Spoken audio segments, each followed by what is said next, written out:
news today. Famed documentary filmmaker and author Eric Skarsgård died in a plane crash. Skarsgård won an Oscar last year for his controversial film The Gospel According to Asavar, Luke's more Gnostic twin brother. While many have been declared the voice of their generation over the years, Skarsgård was in a league of his own. Born in 1956, he had many Gen X and even millennial fans who felt he was really one of them deep down inside.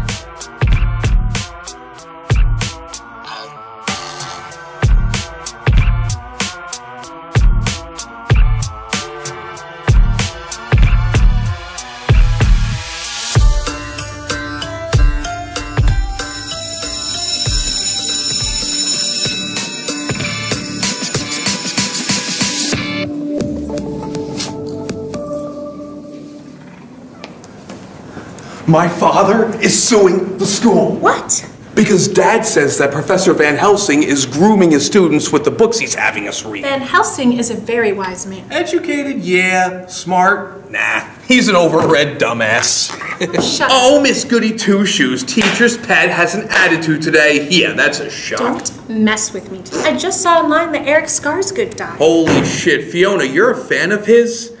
You know, I heard he was a pedophile. Will you stop? Hey, it's just what I heard, that's all. From where? I don't know, some radio show my dad listens to. Look, get off my back! Well, maybe. You shouldn't go around declaring people are pedophiles without something to back those claims up. You know how many celebs are being accused of pedophilia right now by fucking fascist white supremacists and QAnon nutjobs, right? I don't give a shit. This QAnon stuff sounds like medieval stories about Jews and other misfits in society. My father tells me Jews have always ruled the world. Has your father ever actually read a history book? In England, Jews were banished from 1290 until the middle of the 17th century. And even when they were allowed back in, they were treated terribly. Venice banned Jews long before that even, and the French accused him of cannibalism. Well, whatever, I don't know about that. I live in the 21st century where they control the media and screw the French. They never have our backs. Just thought of something. The medieval French believed Jews were cannibals, and modern-day QAnon supporters believe the exact same thing. Shut up! So, your daddy's French then? Does he know he's French? Shut your fucking feminazi mouth! Ask your daddy tonight. Maybe he can find some special butthurt cream at CVS. Good morning, Good Professor morning, Van Helsing. Professor Van Helsing. Couldn't help but hear you two bickering down the hall. I'm sorry. It's all good. It actually ties into my lesson plan for today rather well. The Great London Vampire Scare of 1890. Wait, did people actually believe in such nonsense as recently as that? I could see people in the 1500s, maybe 1600s believing such things, but 1890? My great-grandparents were alive back then. I actually met one of them. Yes, people believed in such things as vampires then. There were unexplainable illnesses that we only recently have begun to understand, such as consumption. These diseases were believed to be the work of spirits or vampires. Our story starts in September of 1888 with a Dr. Seward and his patient, a farmer by the name of Arthur Holmes.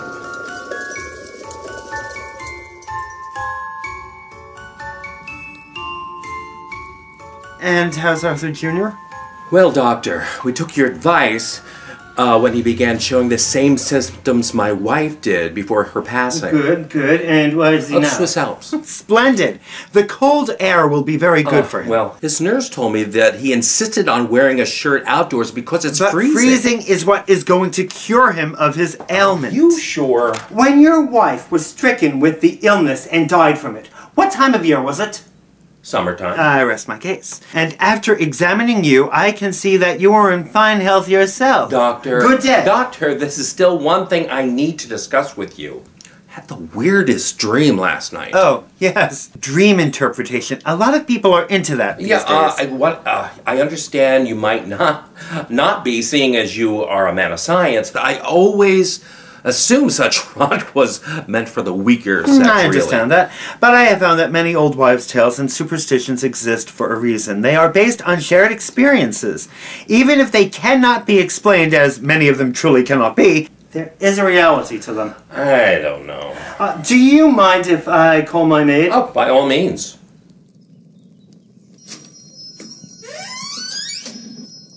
Yes, sir? Mr. Homewood and I were discussing old wives' tales and superstitions.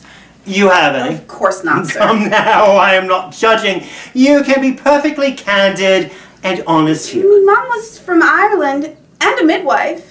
Midwives throughout the centuries have been accused of witchcraft because some of the superstitions they held. But you yourself, what is one of your superstitions that you have found to be held among just about everyone in your social class? Well, Doctor, I dread when you have patients when there's a full moon. Yes, I do too. People do seem to go insane around then. No, well, I think that sounds preposterous. No offense, sir. No offense, ma'am. None taken. It's just that I have found with many crops, planting when there's a full moon is advantageous to said crops. Ah, yes! Perfect! What you, is? as a farmer, obviously hold on to some old wives' tales yourself. Hardly. It's just salt and of the earth smarts, not based on any fancy book learning. Yes, based on instinct. I guess so. Please, tell me another one of these salt-of-the-earth tidbits of smartisms you believe. Smartisms? I was being playful with the English language there. Perhaps too playful. Perhaps. I'm sorry, sir. All right, Mr. Homewood. Yes, I was being too playful with the language there and acting as foolish as a young girl. But please do tell me another custom of yours as a farmer, based not on book learning, but on nothing more than how you feel. Well, my grandfather always told me that seeing a black snake in the garden was a sign of a hearty harvest. No, my father scoffed at such foolishness, but I have found it to be true in my own experience as well. Yes, go on. Okay, when my wife was pregnant, I made sure she worked the field until her water broke. And why would you do such a thing to the poor woman? She's not a mule. You're beginning to sound like my wife now. I do believe I have had enough of the high-pitched chatter of a young waif for one day. It is bringing down the combined intellect of those present in this room right now considerably. You may go. Yes, sir. Sorry, sir. Research shows a woman who's expecting is healthier and has a healthier baby the more manual labor she does while she's carrying. Is that true? Yes, and it makes sense. My grandfather always said it was because Mother Earth never stopped laboring herself. So, when she sees a farmer's wife laboring, the farmer and his family will be blessed with a bountiful harvest. You're giving women more credit than they deserve there. But I guess I can appreciate the poetry of it. Besides, my point has already been made. And what point was that? That your dreams can, in fact, mean something, and if you wish to interpret a dream, it is anything but foolish. Oh, thank you. Thank you, sir. And your dream? I dreamt I had an apple orchard with 4 ripe apple trees, and one that was long dead and broken. As I went to pick the apples off the first tree, tree withered and died. Soon the other 3 trees also withered and died as well. That drought about 10 years ago, you had a very bad harvest then, didn't you? Yes. So, you're just worried such a thing could happen again? No, that's not it. I had a good harvest last year, so why would I be stressed now over such a thing? Well, then what do you think your dream means?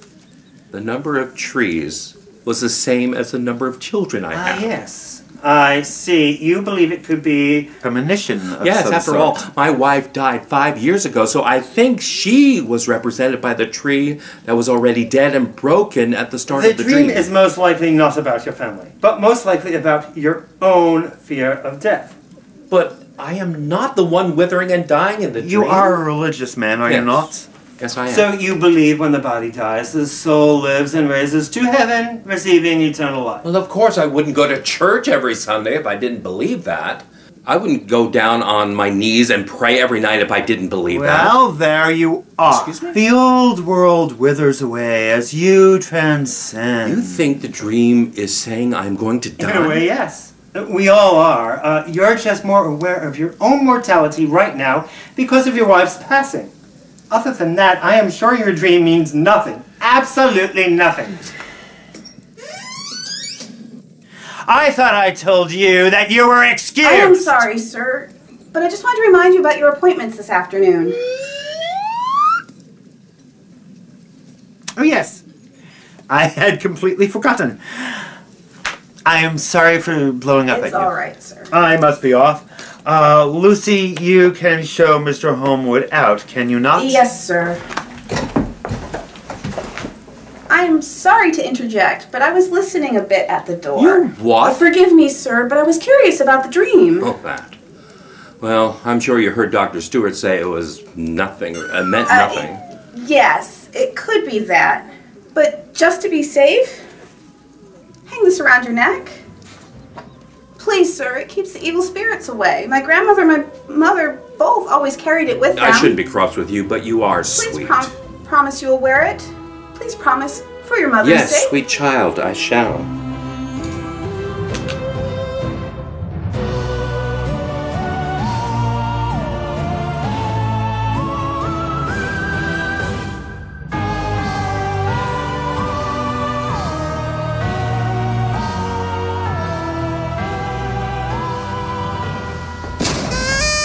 Who's there? Oh, it's you. We are not in the mood for such folly today. Your Majesty is never in the mood. I'm still mourning the death of my dear Albert. But your dear Albert died 25 years ago. Ma'am, I do believe you're entitled to a laugh by now. I laugh, just not at the buffoonery of a half-wit court jester. 100 men, women, and children killed in the poorhouse fire.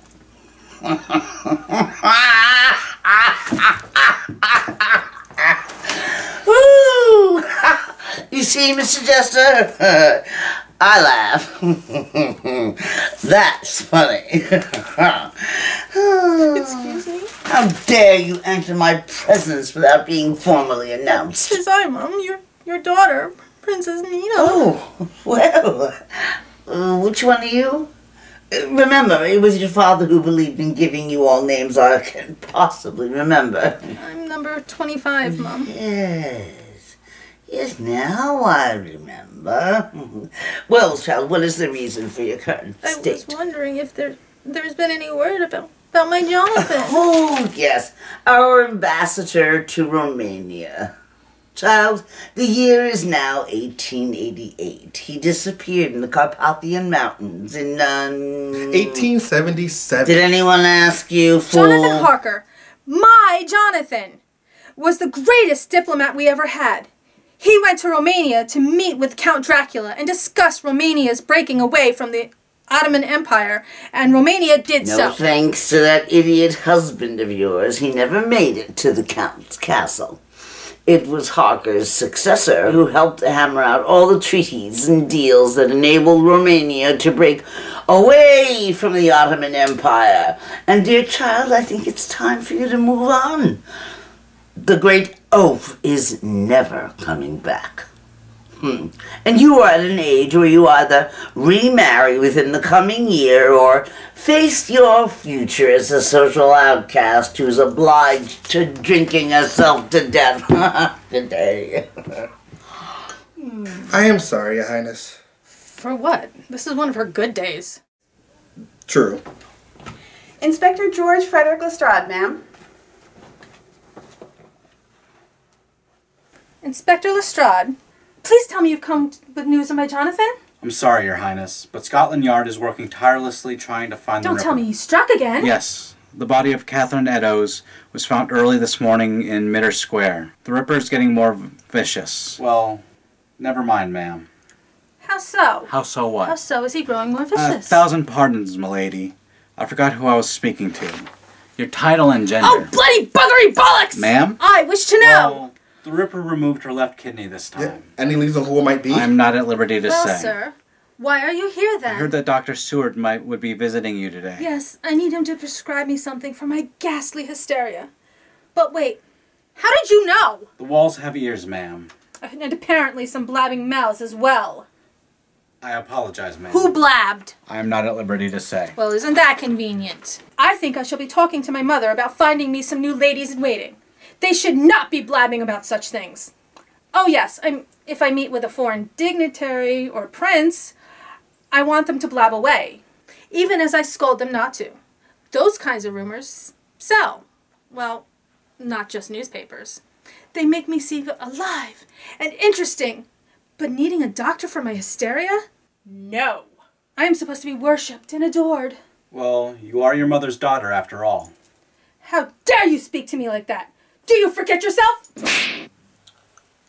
I'm sorry. Isn't it interesting? In the lower classes, men are allowed to strike their wives in such a way. You have my word. I would never strike Oh, mine. I'm sure you wouldn't. But you interrupted while I was trying to make a point. As I was saying, men are allowed to hit their wives in this time and place in such a manner. But if a man were to strike you, Lestrade... He would wind up in the stocks. As well he should. And if a woman of lower class and breeding than I was to slap you in such a way... She would wind up in the stocks as well, ma'am. As well she should. Dr. Seward, ma'am. I know your highness has a most pressing issue to discuss with her royal physician, but I was wondering if I might have a moment alone with the good doctor. Normally, I would deny such a request, but since you have been such a good sport this morning, and I adore those rosy cheeks of yours, well, that one rosy cheek of yours, I shall be more than happy to oblige. Thank you, ma'am. Thank you. Thank you. Doctor, I shall be waiting in my bedroom for your visit. Don't be too long. Dr. Seward, I have not seen you since that expedition in Africa. Oh, yes.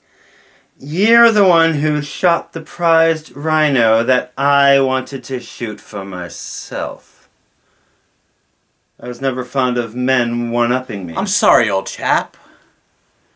Shall I pour you a brandy? Oh, you think that will make everything all right between Oh, yes.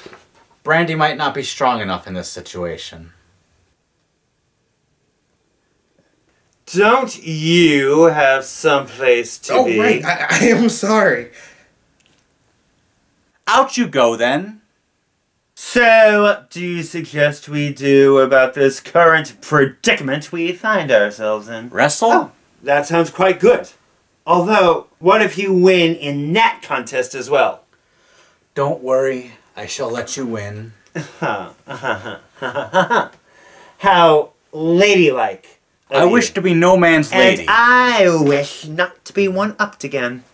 Brandy? Yes, that seems quite suitable restitution. There is a reason I came here today. There is no delicate way to put this.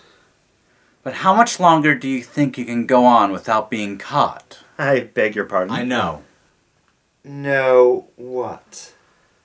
I do not wish to say it out loud, but I have known for quite some time.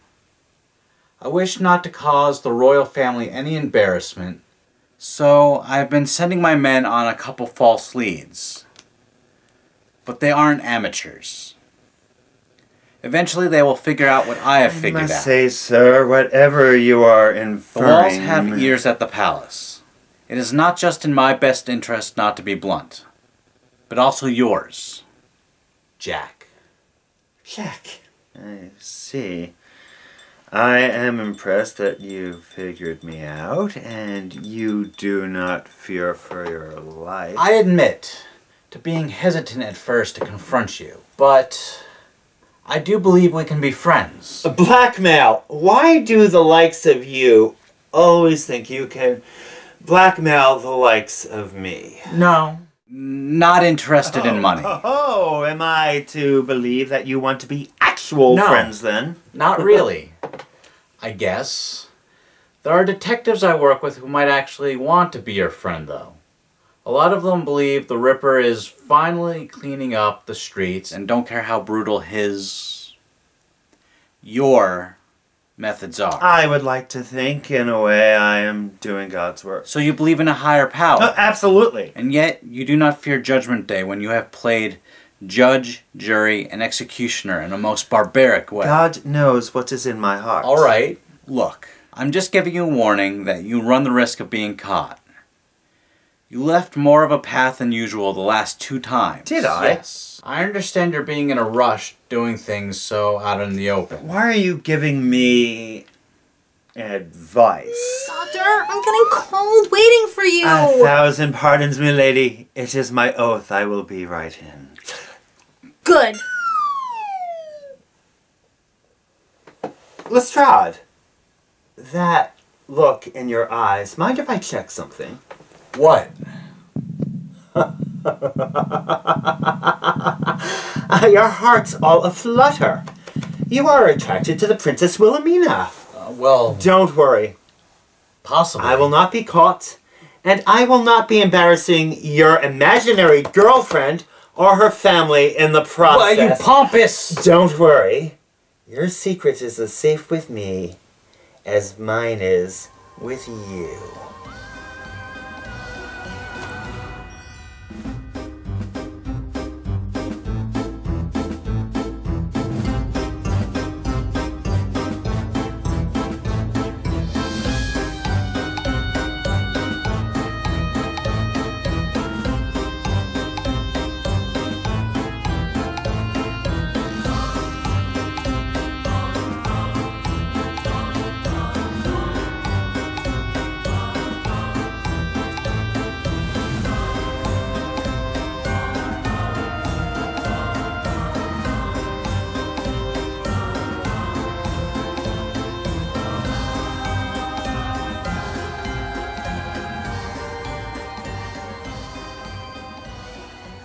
Well, Emily, Eliza would have come with me today, but she's come down with sickness now as well. Her symptoms are much as yours were. Dr. Seward is at a loss. He has no idea what it can be. Again, much like when you were dying. I have never missed you more than I do now. And I don't know how I could cope if Eliza dies now as well. Tell me if you heard this one. A priest and a rabbi walk into a bar and say, "Ouch!" What kind of apparition are you? I am no apparition. I am made of flesh and blood. Oh, good. I'm relieved. Then this will hurt you more than it will me. Everyone's a critic.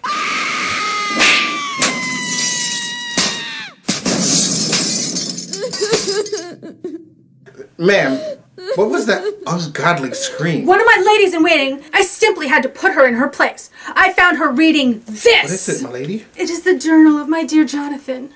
They found it at the inn he was staying at right before he disappeared on his way to meet Count Dracula. It is the only thing I have to remember him by. Well, except for the portrait of us that hangs in my bedchamber, and that little photo I have of him by my bedside, and all the furs and jewelry he gave me, and the love letters that he wrote me.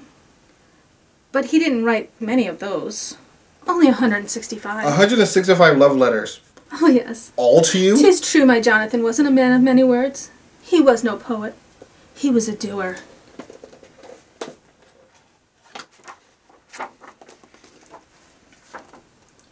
The Journal of Jonathan Harker.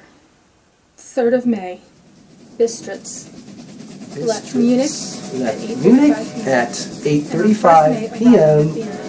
on 1st of May, arriving at Vienna early next morning. Should have arrived at 6:46, but the train was an hour late. Budapest was a wonderful place, from the glimpse which I got of it from the train and the little I could walk through the streets.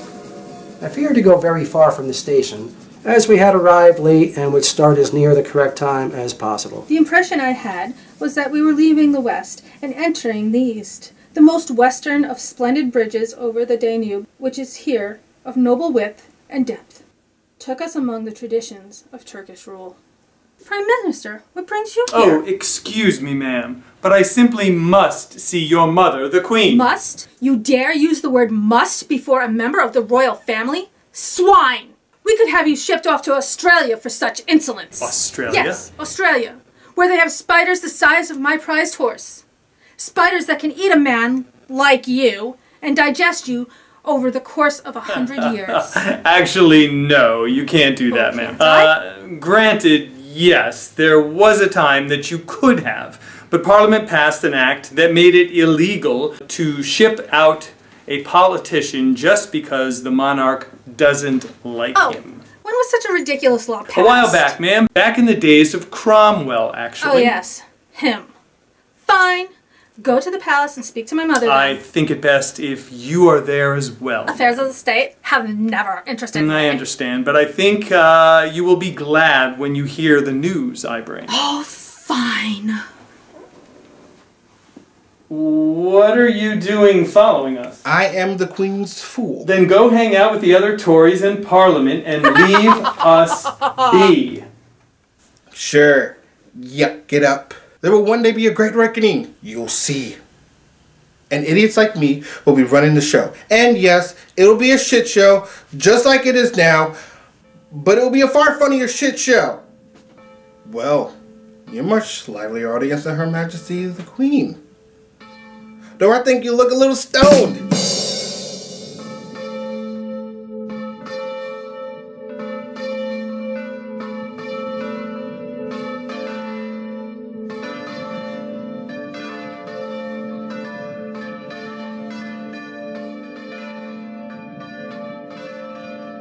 There he is, officer!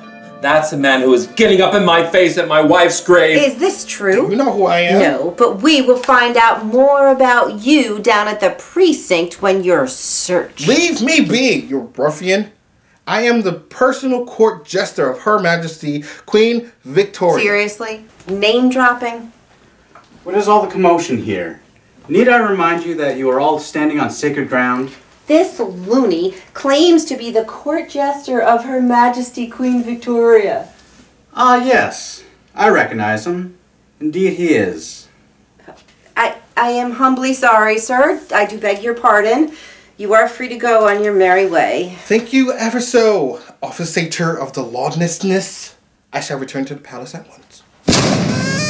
So, just because he's a minor celebrity, he's allowed to do as he pleases and harass who he pleases? I'm so sorry, but he is an artist. His art might not be the finest of arts, but he has spent years perfecting his craft. And we all must respect him. Eccentricities and all. Well, I guess he meant no harm. Yeah. Hey, I'm sorry you lost your wife. As am I. Thank you. Sir, is there anything I can do? No, I'm fine, really. Well, no, not fine, but how old are you? I just turned 17, sir. I have a son that age. Do you have a large family, if you don't mind my asking? I have 4 children that survived infancy. Again, I'm sorry for your And loss. I don't want to unload on you, but my son and daughter are now sick as well. They have the same symptoms my wife had. Wiki pazi. Zinai. Oh, good God, man. No normal. Who are you? Chichi boil. Pronzinanis. Kilakala boil. What does he say? What is he saying? No, but I'm gonna run him into the precinct. What seems to be the problem here? Nothing for you to be concerned about, fool. Nini pupazi. Silence, man. You're only making this worse for you. Chichi boil. Nini ni pausi. Ni mami ni pausi. Zigago te dancing.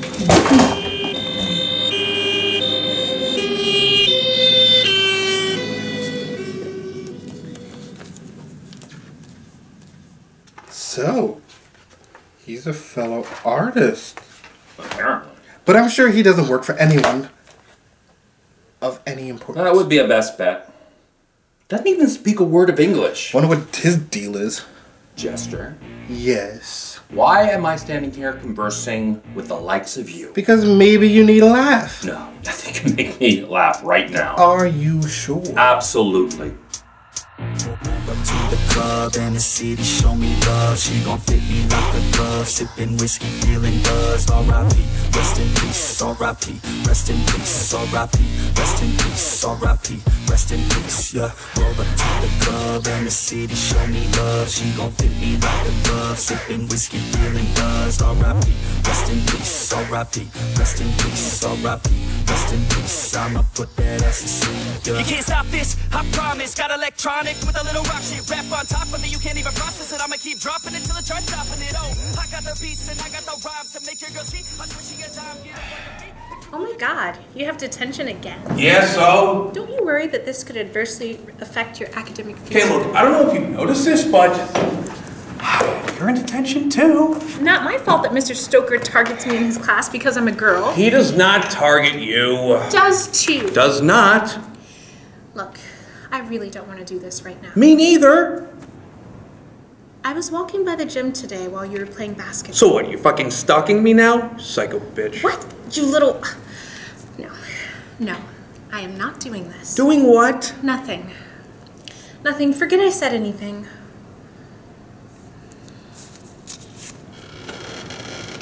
What's this? Renfield, I don't want to make you uncomfortable, but if you need someone to talk to, that's my number.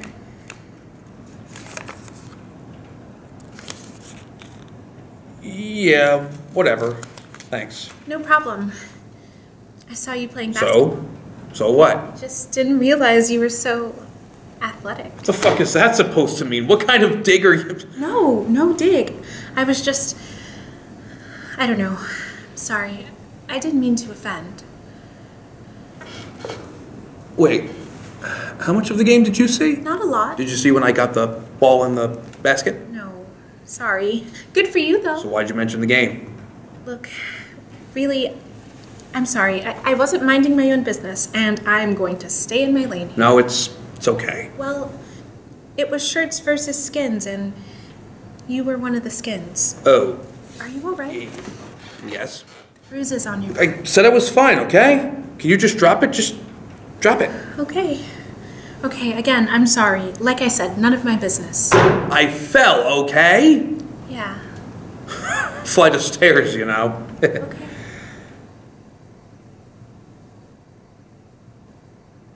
Hey, Fiona? Yeah? Thanks again. Listen, can I, call you later tonight or maybe tomorrow? Yeah, that'd be cool. Cool.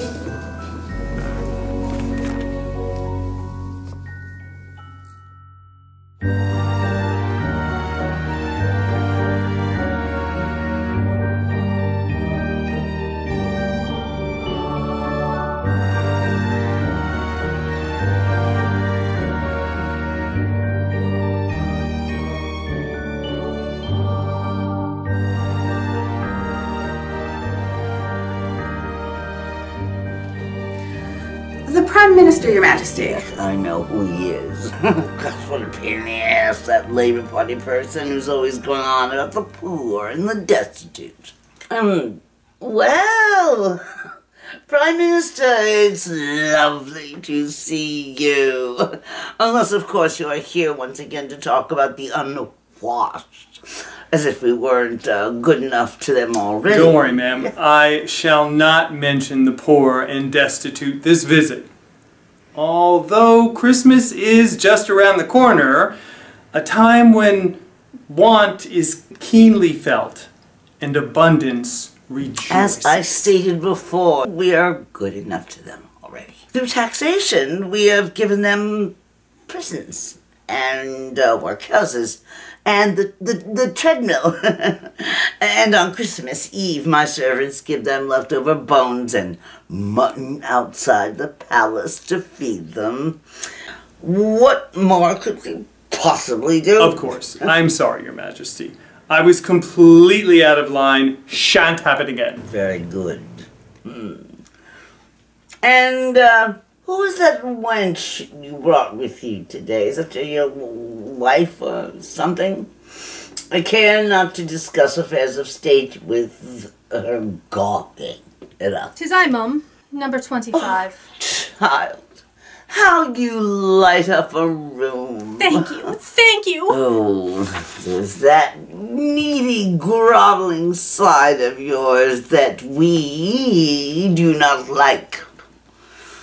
What are you prancing about with Mr. Social Justice Warrior today, anyway? The news, I felt, was in Princess Mina's interest as well as the country's, Your Majesty. Number 25, would you go fetch your sister or your cousin or whoever the hell Princess Mina is? I am the Princess Mina! Oh, then your presence here does make some sense, then.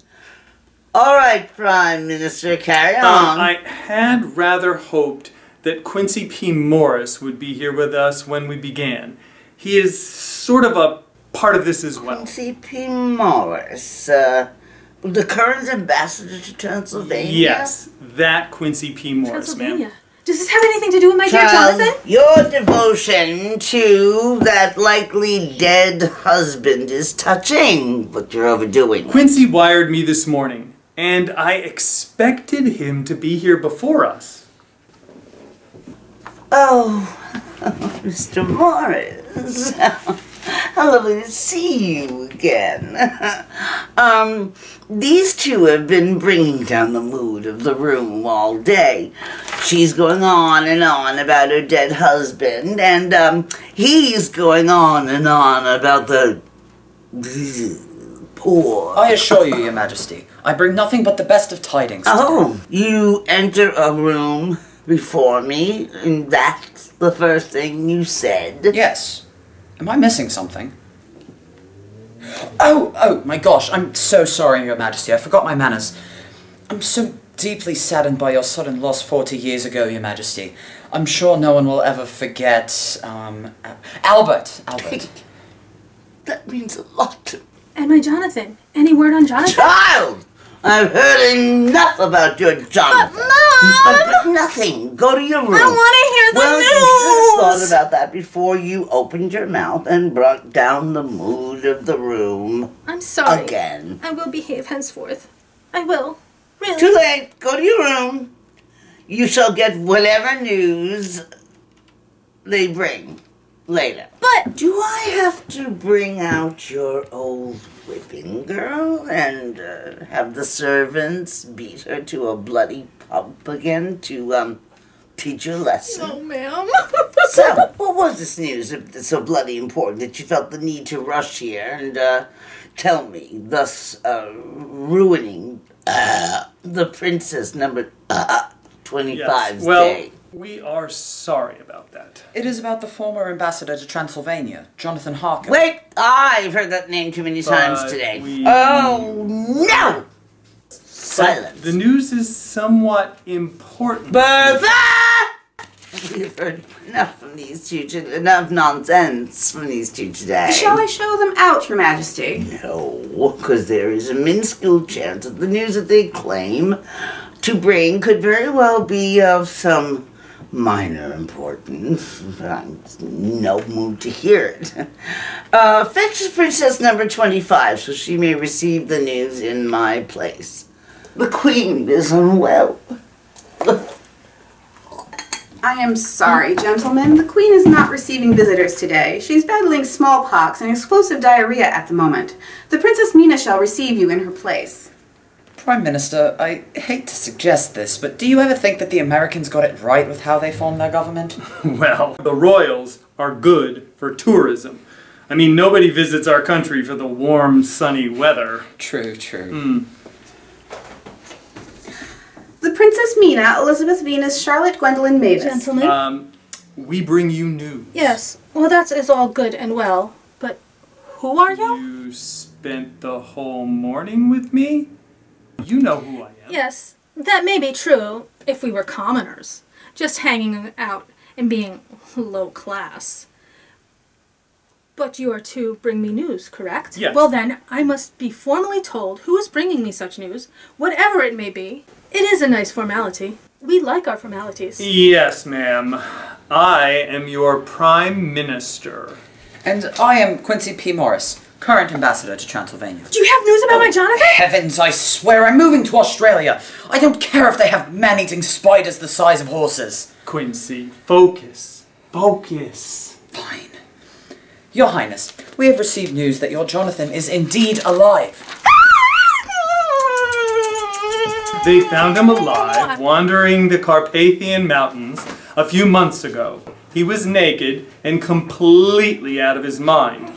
More like a feral animal than a man, actually. I thought the two of you told me you had good news. It does get better. It does, doesn't it? Yes, absolutely. A nearby convent took him in, kind of like a pet, and they were able to domesticate him. Fascinating. He was very quickly leash-trained and housebroken. Hot. And then he was able to dress and wear clothes again. Oh, That is a shame. Eventually, he began to regain his memories, so he now knows who he is and what his old life was, and he's ready to come home. Mwah, mwah, mwah, mwah, mwah. Where's Jonathan now? He's still at that convent. He still has some brain fever that will never go away completely.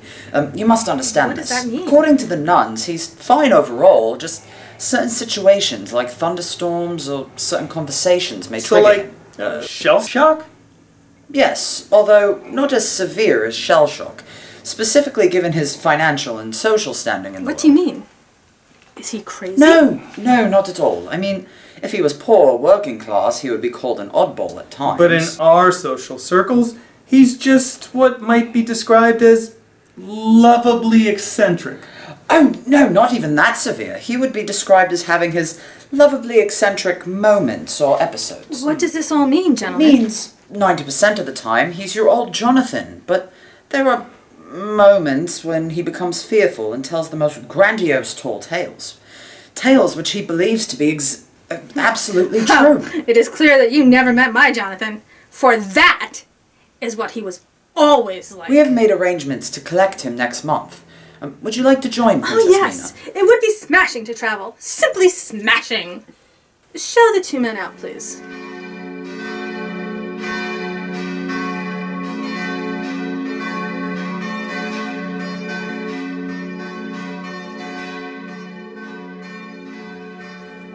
I don't know who is more insufferable, the Queen or her daughter. I would say the daughter.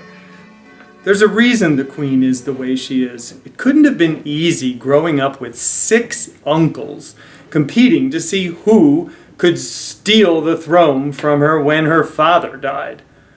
Not to mention her own mother, who sided with one of the uncles.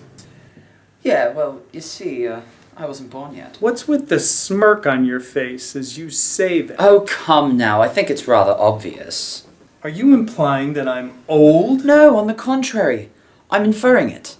Look here, you little whippersnapper. Ooh, did I offend Mr. Prime Minister's vanity?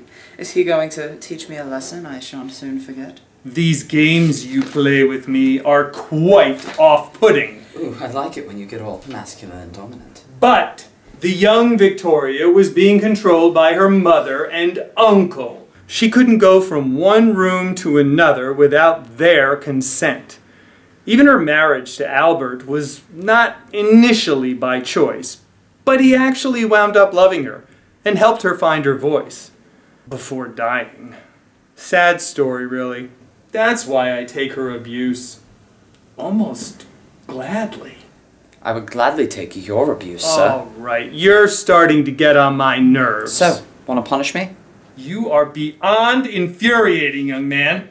So you do want to punish me, then? Yes, a good thrashing may be in order. Yes, sir. I am afraid I will have to bend you over my knee and give you a good spanking. Oh, yes, sir. But why are we doing this with your pants on? You need to remove them. Mr. Prime Minister, what is going on here? I am trying to teach my students an important history lesson. This man is drunk, and he fell on top of me, honest. My students will be here any minute. So? They are from a more modern age. They aren't stupid enough to believe he just fell on you like that. How good of a history lesson are they getting if they don't learn a little political science along the way? Obviously, you have never had to deal with the PTA. PTA? What the bloody hell is that? The beginning of the end of a good and effective educational system. That's what it is. Parent Teachers Association. Oh, is this like when a parent pays for the school to have a new library or something? No, it's more like the parents not wanting the school to have a library because they're afraid of what their children might read. Sounds dreadful. Excuse me, are you Professor Van Helsing? Yes. Can I help you? What the hell do you think you're doing? Getting ready for today's lesson plan. Who are you? I am Ren Fields. Well, it's very good to meet you. I just want to let you know that I'm pulling my kid out of this so-called school because of your constant attempts at grooming him. God's children are not for sale, Mr. Van Helsing. Grooming? Wait. Did you see those two politicians just now? Huh? Because I can assure you that scene is not a part of my lesson. No, I didn't see any of that. But I don't like the way you're trying to make my son into some sort of American-hating pinko libtard pussy. Whether your son attends school here is completely up to you. Yeah, fucking is, you socialist scumbag. And don't you forget it. I'm talking to other parents in the district now. We don't like the shit you're teaching our kids. It's called history. It's not there for you to like or dislike. It's there for you. So you're into teaching history and not erasing it then. So you have no issue if I wave a Confederate flag on my front porch. Fly whatever you want on your front porch, but that flag doesn't belong atop a Capitol building. You do like erasing history when it doesn't serve your agenda. Big shock there. I'm just confused by one thing. How are you able to fly a flag on your front porch? I didn't know trailers had front porches. You elitist fuckhead! Well then, perhaps some other time. You'd better watch your back, you pedo lover.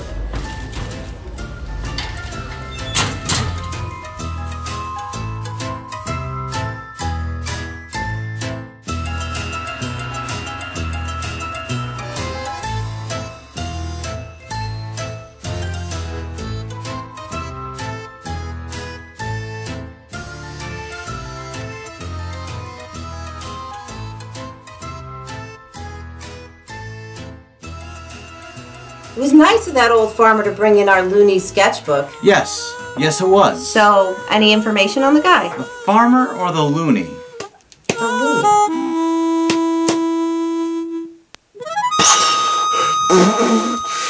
Will you cut it out with that rocky and rolling music in there, you hooligan? His name is Ivan Slablinski. That's about it, really. Seems he's from the country of Zogenswegen. So, he's some sort of artist? Yes, and he's, quite good, actually. My God. What? This picture right here. It appears to be a drawing of Catherine Eddowes. The most recent Ripper victim? Yes. That is a rather good likeness. And she's wearing the same coat and scarf she was wearing the day her body was found in Whitechapel. I know. Do you suppose he could be the Ripper? No. He couldn't be. You said that rather matter-of-factly. No, I didn't. You said it almost as if you knew who the Ripper was. Of course, you don't know. How could you? Right. How could I possibly know that? Oh, I know her. One of the more infamous of London's hookers. She has the strongest knees in that district and a most commendable gag reflex. Oh. And how would you know that? I don't. I've just heard tales is all. Is it now? Yes, it is. What brings you here? Just bringing a sandwich from my favorite constable. Well, thank you. The Ripper struck again. Saints preserve us. Where? She was found inside her home at 13 Miller's Court, off Dorset Street, Spitalfields. Indoors. The Ripper has never committed his acts indoors before. Who found the body? Landlord's assistant. He went down to collect the rent. When there was no answer, he went in. Wouldn't that make him guilty of breaking in? Or maybe he's the Ripper. I'm sorry, miss, but this is no place for ladies. That's sweet. You think I'm a lady? Get out! Well, fine. Wait, I'm not a lady? So you need to get stronger glasses. Lestrade, have you thought maybe it's time to ask Sherlock Holmes for help on this case? Holmes has enough on his plate. You always say that. Are you just upset Holmes has a better record solving crimes than you No, not at all. I think that's totally it. It isn't. Holmes is busy enough investigating the Thames torso killings. Oh shit, sorry. Totally forgot about that case. Yeah, the Ripper has upstaged that one. It was the most brutal of the Ripper's crimes yet. How so? The body was mutilated beyond recognition. The face was pretty much completely hacked away. And her entire abdominal cavity had been emptied out. Good God. That's not all. Her breasts were cut off, her heart was removed, and all her intestines were placed both beneath her head and on the bedside table. And where was the heart? The Ripper took it with him. Wasn't it the scene of the crime? I can't believe how much it's escalating now. What will the next attack be like? Might not be escalating. Could be the end. Maybe this was some kind of grand finale? Whatever it is, we better go investigate. Oh, yes. Yes, of course.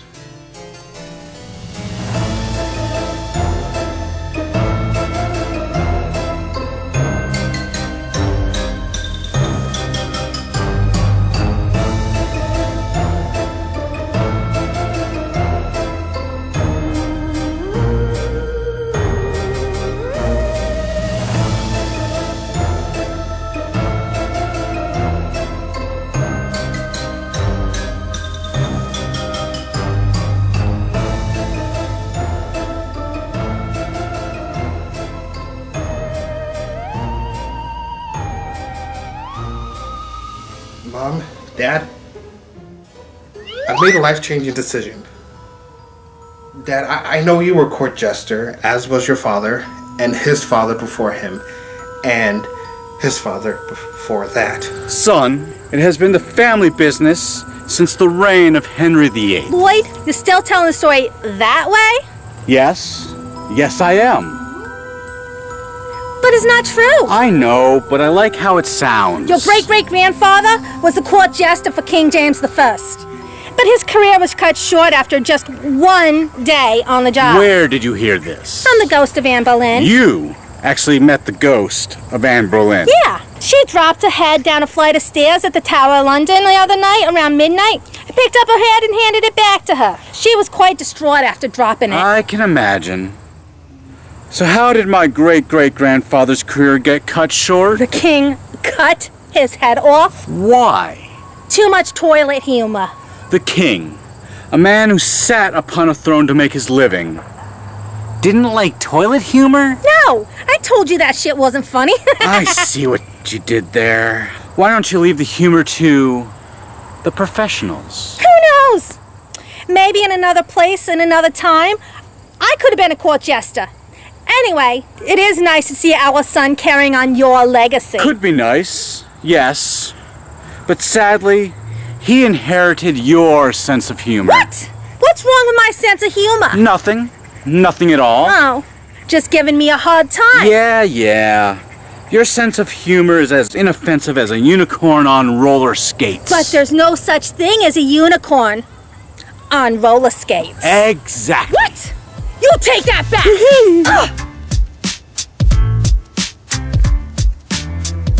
Mom, Dad, I've decided to leave the palace and embark on a career as a serious actor.